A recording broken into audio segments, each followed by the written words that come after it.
The United States is principally interested in containing China. I don't think that most Americans understand it's not China's fault that it wants to be powerful. Will it lead to a hot war? You have a security competition taking place. It's an intense security competition, a zero-sum game.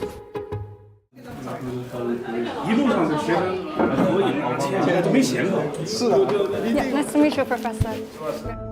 As tensions between the U.S. and China ramp up ahead of the U.S. elections, we sat down for an exclusive interview with prominent realist scholar Professor John Mearsheimer, referred by the Chinese translator of his book, The Tragedy of Great Power Politics, Professor Wang Yue, during his visit to Beijing.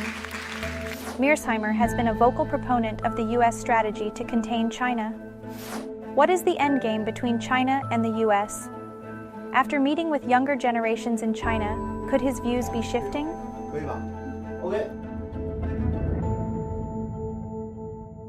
You have spent some time in Beijing and interacted with many of the younger generation of the Chinese people. Have any interaction like this caused you to refine your views about China or China-US relations?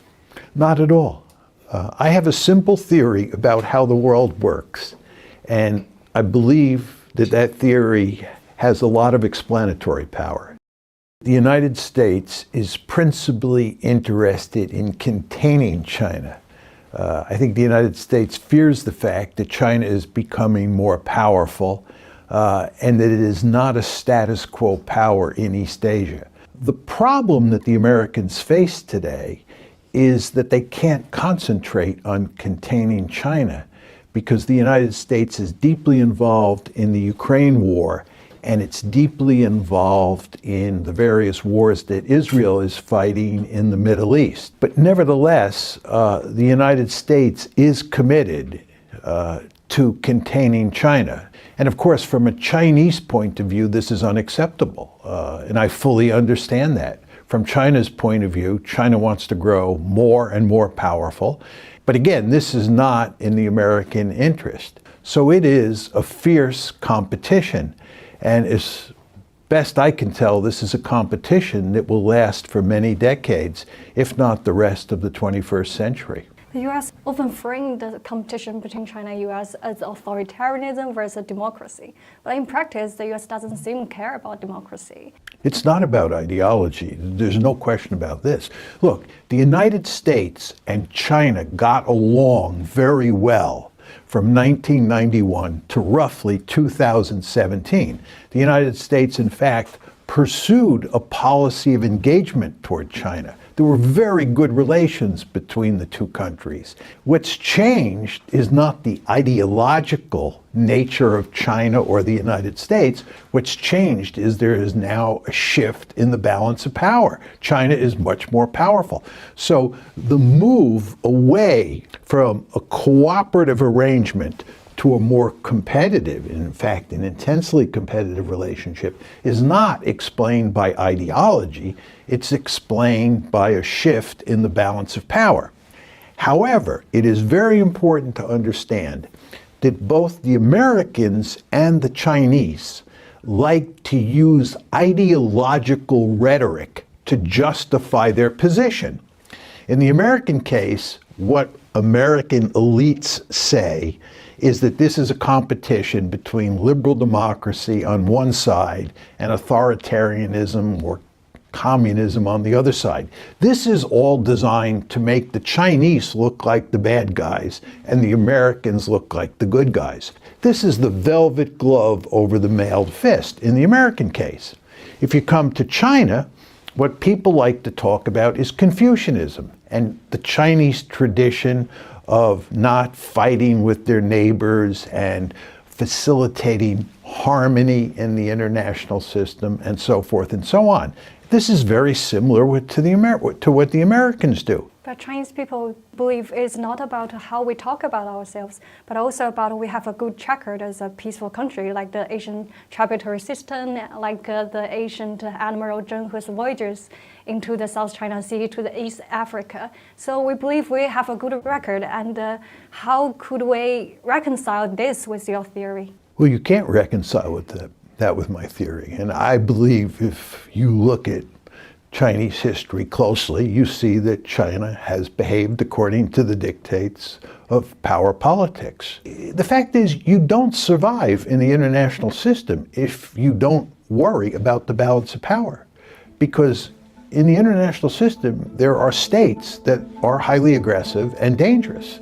And you have to be powerful to protect yourself. The Biden administration is trying to cap China's access to advanced AI chips, but that said, are these curbs too little, too late? NVIDIA's CFO warning that China sales will drop significantly in the fourth quarter. The Biden administration is trying to cap China's access to advanced. The US has placed some restrictions on China's semiconductors and high technologies, and they believe it's one of the best ways to contain China. How effective do you think these strategies are? I've long believed that the United States cannot do much at this point in time to slow down Chinese economic growth, and especially to slow down the development of sophisticated or cutting-edge technologies like semiconductors. There's no question that the United States is determined to now slow down Chinese economic growth. I think that might have been possible in the 1990s. It might have been possible in the early 2000s, but that didn't happen, and it's too late now. And I would bet that the Chinese overcome the American effort to damage the Chinese economy more than the American economy is damaged as a result of these, sanctions and tariffs and what have you. So you think it's actually pushing the China to develop its own technology, and it might backfire on the US companies and global tech industry? I think that's likely, yes. I think with regard to semiconductors, there's no question that in the short term the United States can hurt China. But I think over the long term, given the large number of brilliant engineers and scientists in China, and given Chinese history of developing sophisticated technologies in recent decades, there's every reason, in my opinion, to think the Chinese will rise to the occasion and they will develop a very sophisticated semiconductor industry. It may take a bit of time, but I think it will happen. And again, just too late for the United States to really slow down Chinese economic growth. But to compete with China, should the US also be focusing on more developing itself, like the infrastructure, like its internal problem, rather than come up with strategies to contain China? Well, those things go together. You want to do both. The United States definitely has to contain China. And if the United States could slow down China's ability to develop sophisticated technologies, it should do that. I mean, what you want to think about here is that you have a security competition taking place between the United States and China. It's an intense security competition. It has a military dimension, but it also has an economic dimension. And that economic dimension mainly involves sophisticated technologies. And that will continue for the foreseeable future. Will it lead to a hot war? I would make 2 points. Number one, it is possible that the security competition will lead to a hot war. However, it is, I think, likely that you will not have a hot war. You want to remember that during the Cold War between the United States and the Soviet Union, when you had an intense security competition, we did not have a hot war, thankfully, and we certainly don't want a hot war between the United States and China.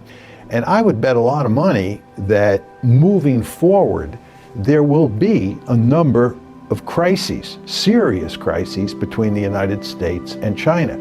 And that's when the possibility of a hot war will be present. And my guess is that in those cases, the leadership in Beijing and the leadership in Washington will go to great lengths to try to prevent a war. Will they succeed? Probably. But I'm choosing my words carefully here. Probably. And the main reason I think they are likely to succeed is the presence of nuclear weapons. You're talking about great powers that are armed to the teeth with nuclear weapons. And if China and the United States get into a war, nobody can be sure what the escalation will look like. the current China-US relations are quite tense, and politicians in both countries use strong rhetoric. Are you worried this war rhetoric could end up being a self-fulfilling prophecy?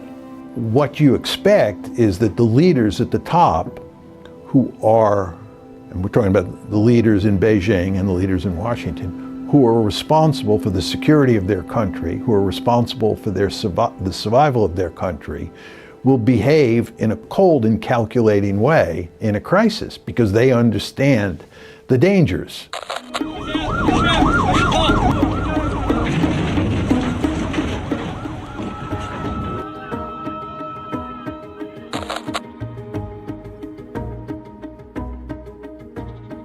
I think there are three big flashpoints, maybe four. One is Taiwan.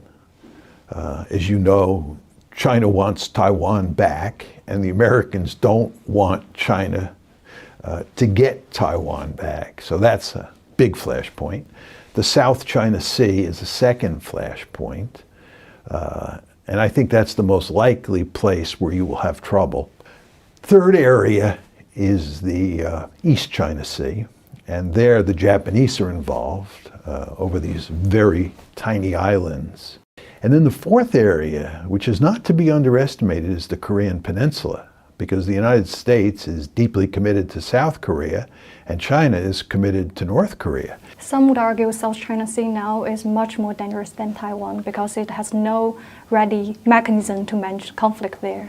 Yeah, I think that's true. I think that if you look at the military balance at this point in time, and for the next, let's say, 10 years, it's unlikely that China will try to conquer Taiwan.